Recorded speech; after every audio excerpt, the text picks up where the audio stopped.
What's up, happy fabricators? We're at the McCormick Place Convention Center in Chicago, and we're gonna go check out Fab Tech 2023.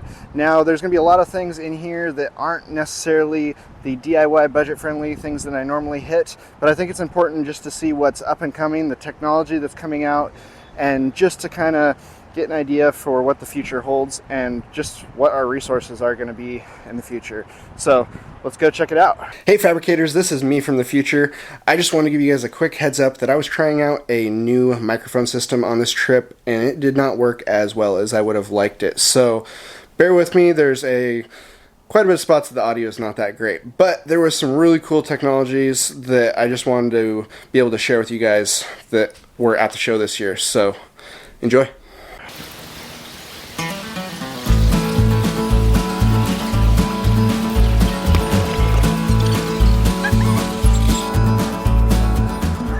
Okay, so we're here with Michael with Furcups, and we're gonna show you some of the cool tools that he's came out with in the last couple of years here. Awesome. I want to thank Alex for coming by and checking me out, and giving me the opportunity to kind of show y'all what's going on. We've had these bead rollers for a few years, and they kind of became the staple of rolling some stainless beads in the end of tubes. And so a lot of y'all know what these are. If you don't, they do up to 16 gauge stainless.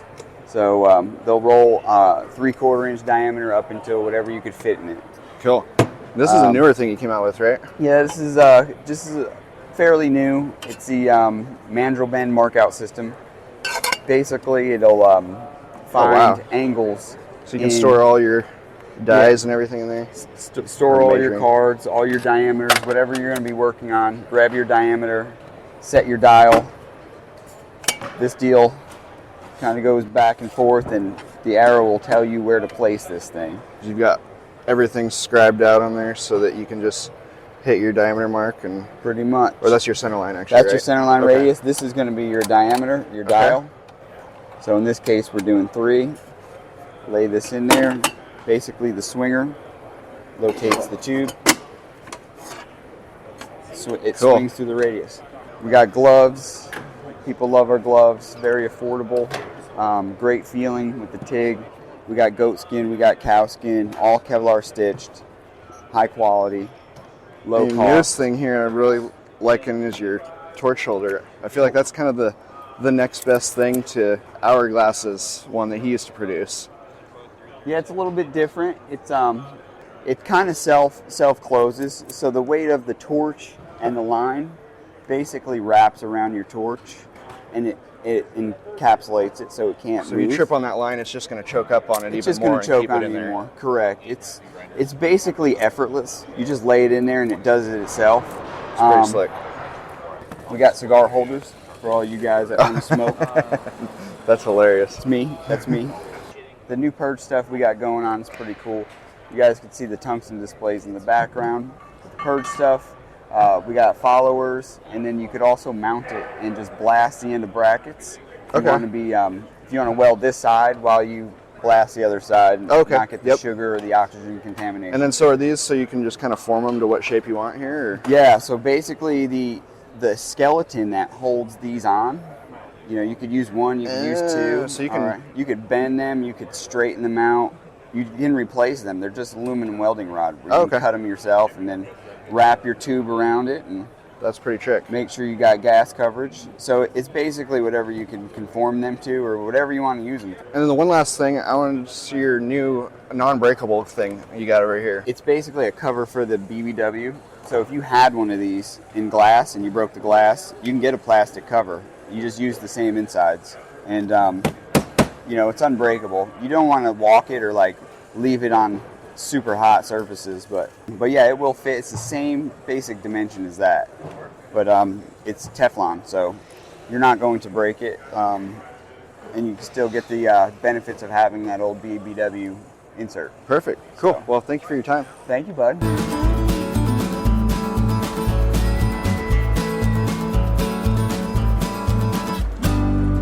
Are beautiful.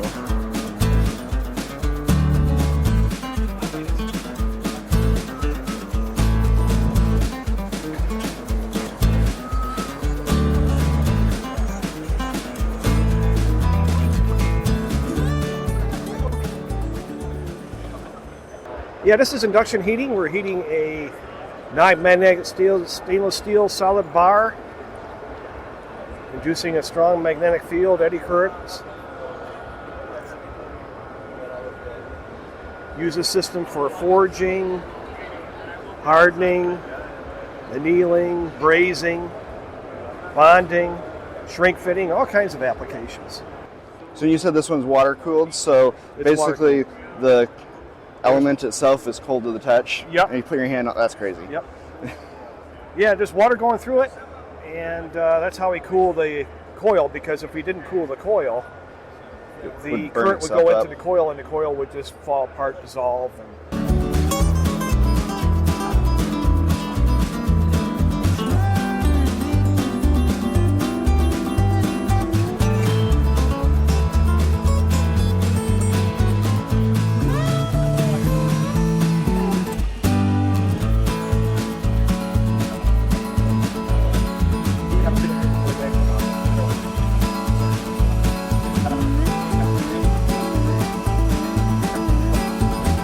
Photo of it.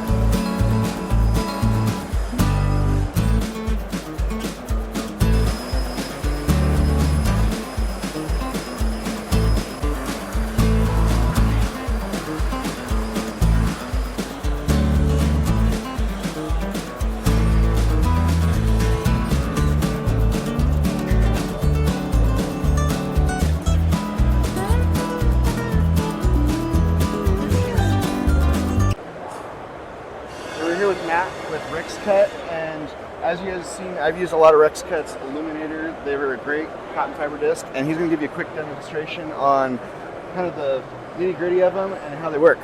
So yeah, my name is Matt from Rex Cut Abrasives. We specialize in cotton fiber abrasives. The only manufacturer of cotton fiber abrasives in North America.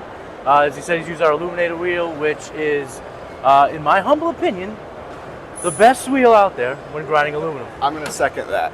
Okay, baby, that's what I like to hear. So what we're going to do is we're going to demo a little bit of the Illuminator right now for you. I got to put my glasses on, you know, safety first.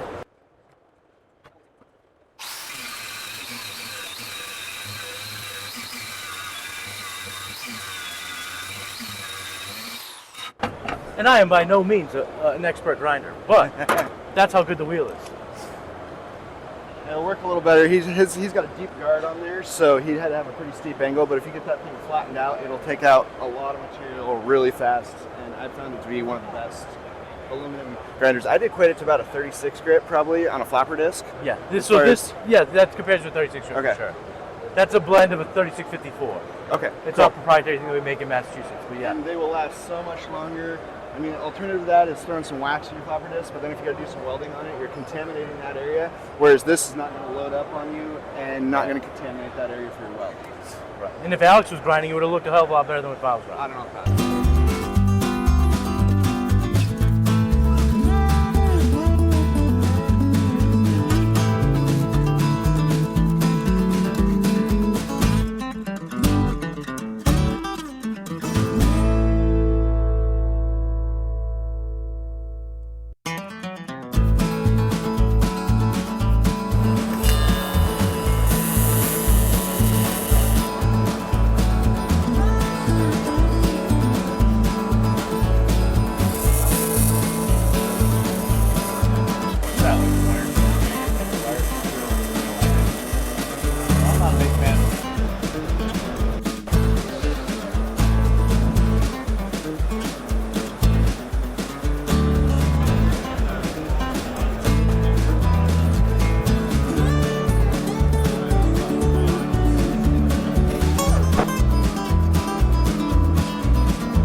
Go for it. All right, so yeah, Vertex Iris 3D laser projection basically assists with your fixturing process, get everything correct in the right location, and then you can take it further where you can start inserting your parts and then maybe jewelry that belongs on the parts.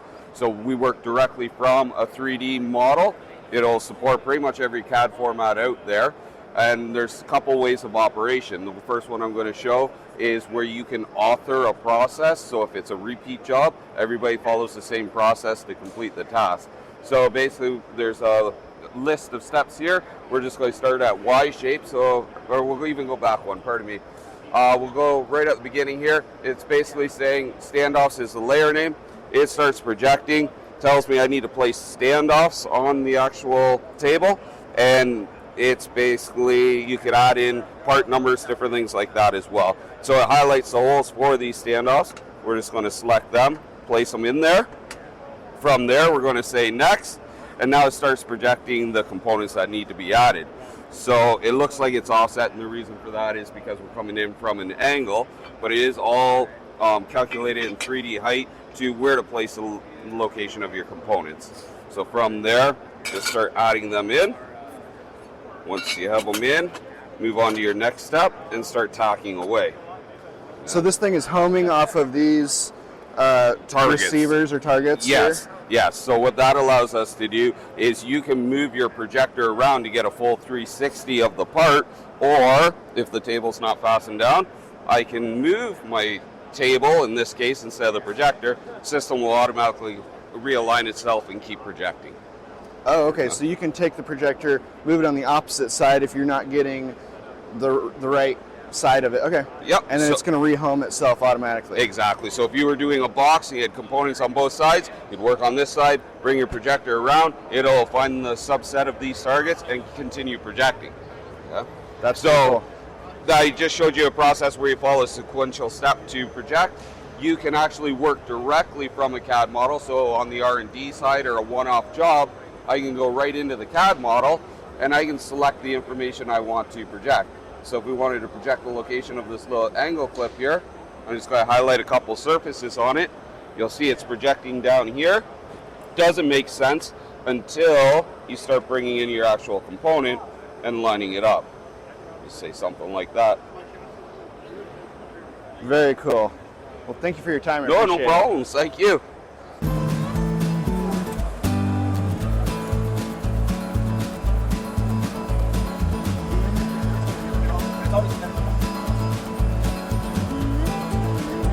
That's a big positioner.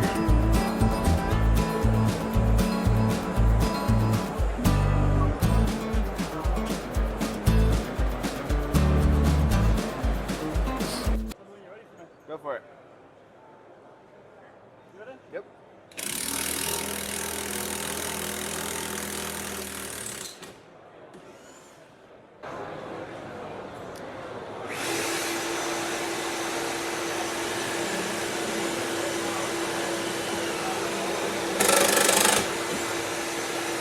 Crazy.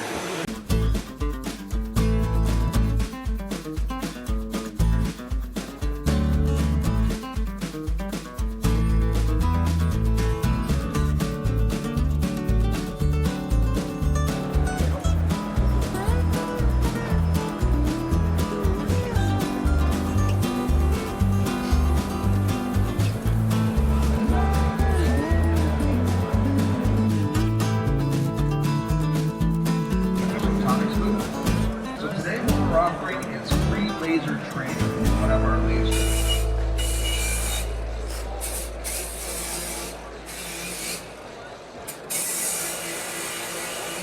I'm on the lowest RPM. I still can't find a way to get into that corner. It's not an issue.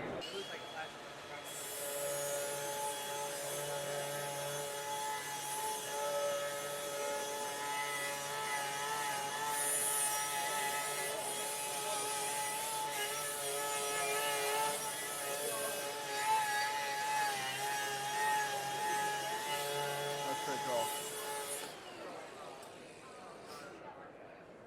You good? Get your brand in there.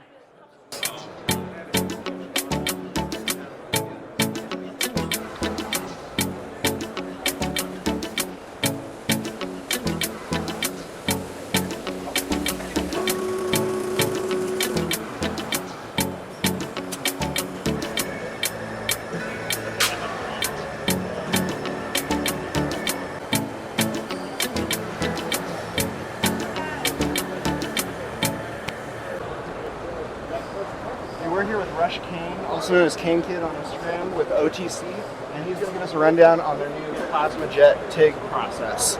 Yeah. Let's go check it out. What's it about? I'll show you the power source on this plasma jet. So we're running off of the Welby A350P power source. This has a dual argon flow system. We're going to run traditional argon flow through a shielding cup, just like normal TIG welding.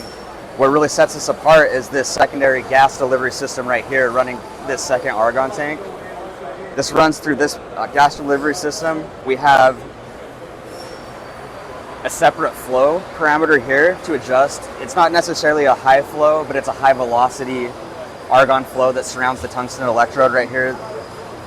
And he'll fill us in on that a little bit later. The reason for that is there's an inner and an outer shield that have 2 different pressures. So right here you can see on the jet setup, we have this inner ceramic nozzle that surrounds the electrode just right here.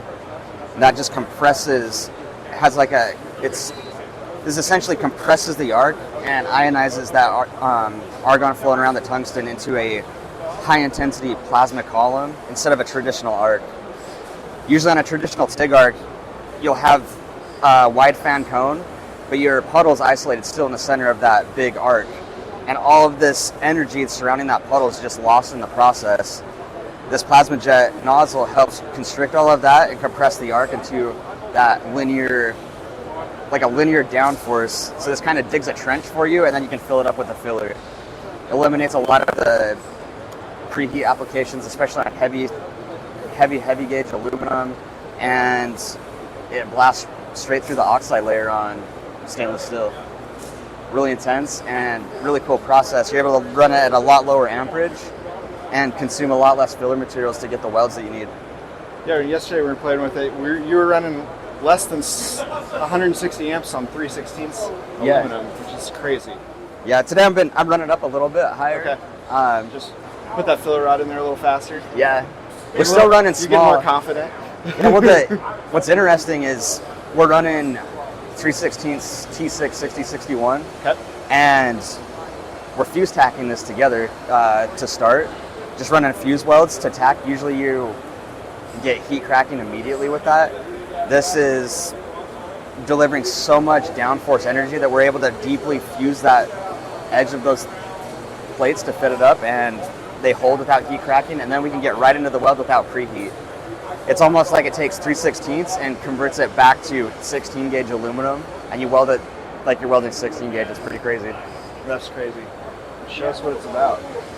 All right, on here on the same, we're kind of running the same TIG setting. So I'm running 132 hertz on my AC frequency, running 65% EN on my balance, and 177 amp max. No pulsations or anything on this, just running an inner flow at 6 liters per minute on that inner flow of the jet nozzle. It seems like it's a pretty low flow for this, but it is going to be a pretty high velocity. You can hear this kind of, it kind of resembles a very turbulent arc, or if you're TIG welding without gas flow at all, and you have that really intense, nasty sound coming out. It's kind of intense like that, but that is the plasma jet, and that's how this process sounds. Yeah, when I was playing with it yesterday, it's kind of unsettling at first because it sounds like somebody's got the air hose on right beside you, which is not necessarily usually a good sound when you're TIG welding. Yeah. So. Cool. We get in and check it out? Yeah.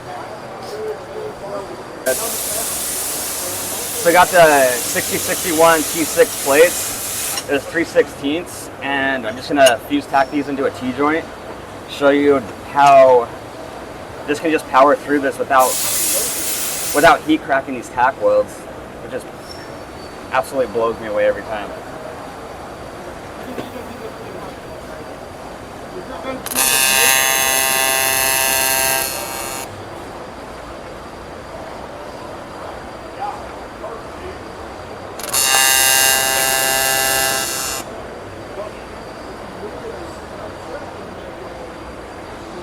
So they're just fuse tacked right together on the ends of there. That's crazy. That's just an autogenous tack. It totally looks like you even put material on there. Like it's got, it's not even convex. Like that's pretty cool. Then to get into this, it's just, yeah, it's kind of just trickier. trick your mind into thinking that this material is essentially 60% less mass than is actually there, and then just kind of weld it like TIG welding. It is a little bit different than standard TIG welding. Our tungsten angle is going to be a little bit more steep. We're not going to have so much rake or push angle on this. With most TIG welding, I usually like to throw a little bit more rake on it to get that cleaning action thrown out in front of the puddle, so I can get that oxide removed before that. But this has zero prep. It still has that oxide layer on the surface, and we're just going to weld through it. No preheat, clamps directly to a 1/2-inch steel tabletop.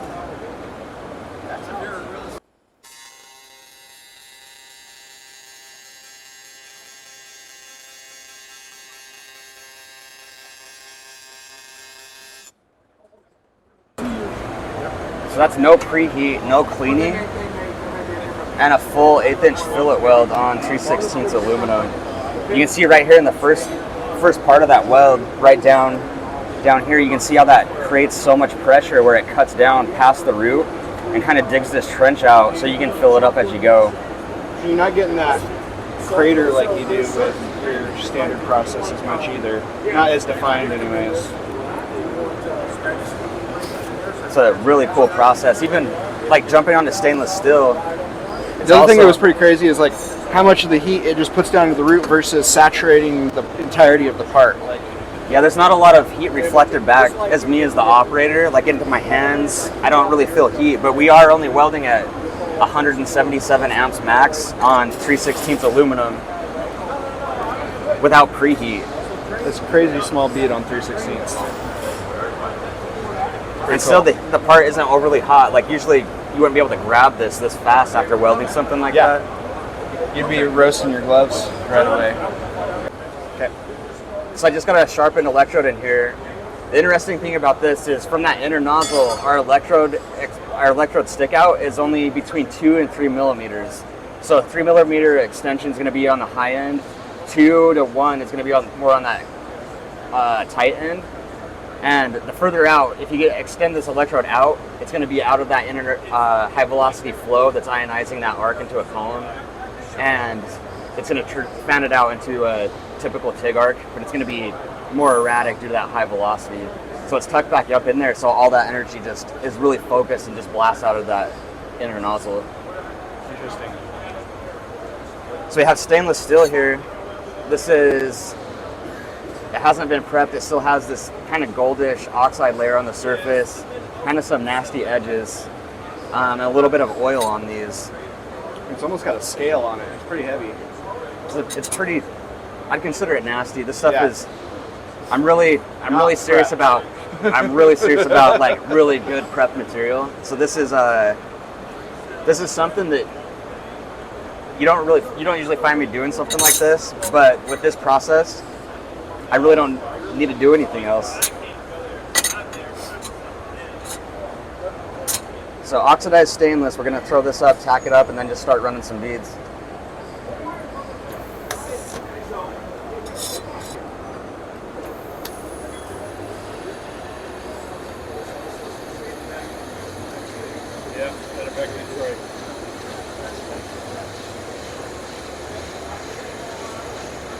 You can hear that flow right now. It's pretty intense on this DC side.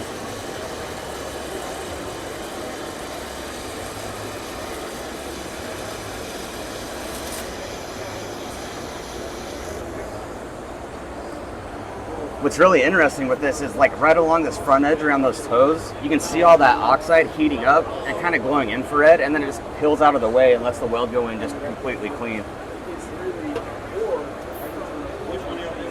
That's pretty fast speeds on that, but at the surface appearance of that bead, there's really no contamination or anything. On the back side here too, we get this burn, not running any purge. What's really hard to do is, with typical TIG welding, is to come back in and weld over this oxide burn is virtually impossible without physically removing that, exposing that clean material underneath, and then getting back into it. I'll show you this right here. Where that burn is, we can get right into that without physically removing that and letting this welder do the cleaning for us.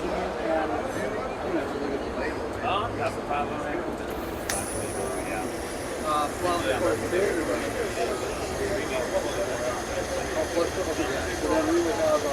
both the M500 and the P500. But the M500, if you run in flux core, Yeah, that's the impressive part to me, especially on the stainless side, is like normally you go into something like that and the oxides have all been, I mean not the oxides, but your chromiums have all been burnt out of the backside on that. And look at that, there's like no undercut and it's a clean weld with no cleanup or prep after it's been welded on the opposite side. And it's still hot on the other side too. Oh, like, yeah. Normally you can get away with it if you, not get away with it, but you have a little bit better results if you at least let it cool down before you hit that backside, but this doesn't seem to make the difference. Like Another point to look at is stainless is so non-conductive that all that heat, energy, the more time you spend on it, stainless is going to expand to nowhere, and then it's going to shrink extensively on itself. And usually these legs of this joint will really, really pull upwards. Oh, that's true. There's very little distortion in that. There's welds on both sides, and look how flat this still is. There's very little distortion in that. We have, what is that, about 6 thousandths of lift on that leg? Maybe, yeah. Crazy. That's pretty cool. Cool. Well, thank you for your time, Rush. I really appreciate the demonstration. Yeah, thanks for checking out the plasma jet.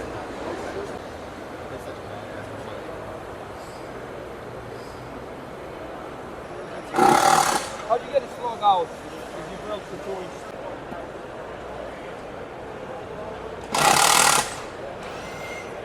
It's crazy. His and few other founders. They're the founders of the company. How long have you been in business? We've been going about 10 years in the UK, and we've been in the US for about 2 years. We have one. I've never seen an annual economy for that 2-inch. So the tube magnet grills has got 2 permanent earth magnets.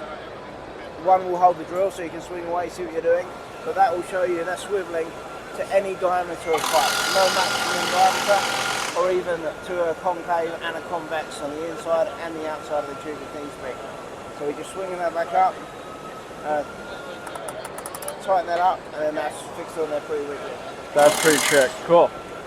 Thank you.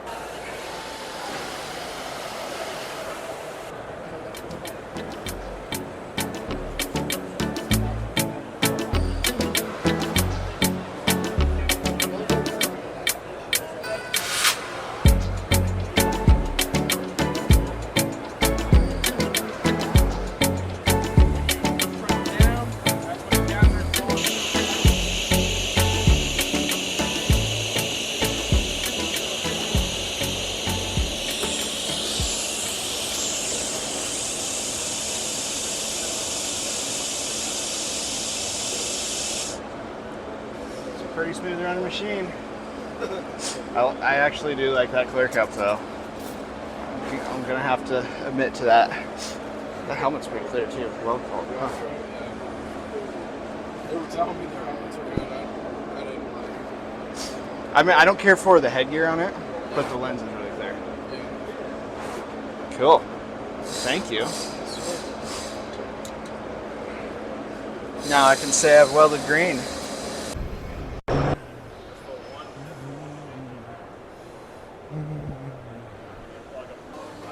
So it's just a cam lock, and it's a it reverses the polarity of the magnet? It's permanent magnet. Middle position is 30% strength, so you can fine tune it all the way down. So you can still kind of move it around a little bit? 1,750 pounds. Okay. Comes with the strap, so if you're going to do vertical or horizontal, you want that extra protection. You've fall got off you. You've got this system here, which you can either hand crank it or crank it this way. And you put a driver on it too, it looks like. And if you decide to do it this way, there's a place back in the back for storage. Oh, very nice. We also have a little level. Nice. That's included.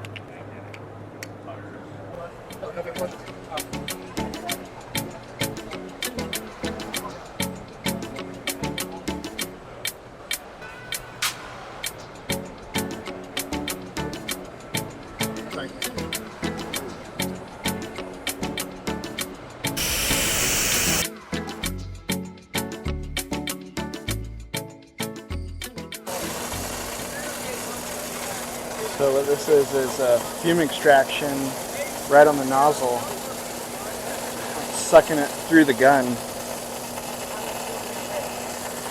They've even got a model down here for the TIG welder. It's a little bulky, but pretty cool. What's your main supplier?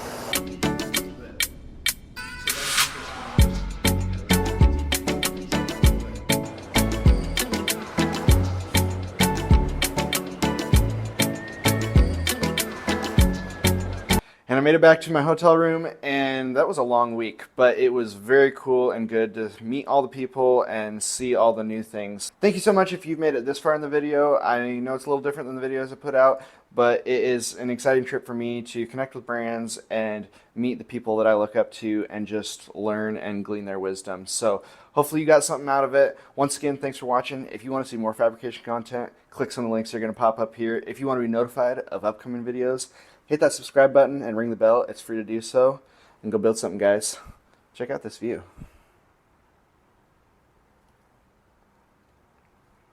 Gonna hit the airport in the morning and go home. See ya.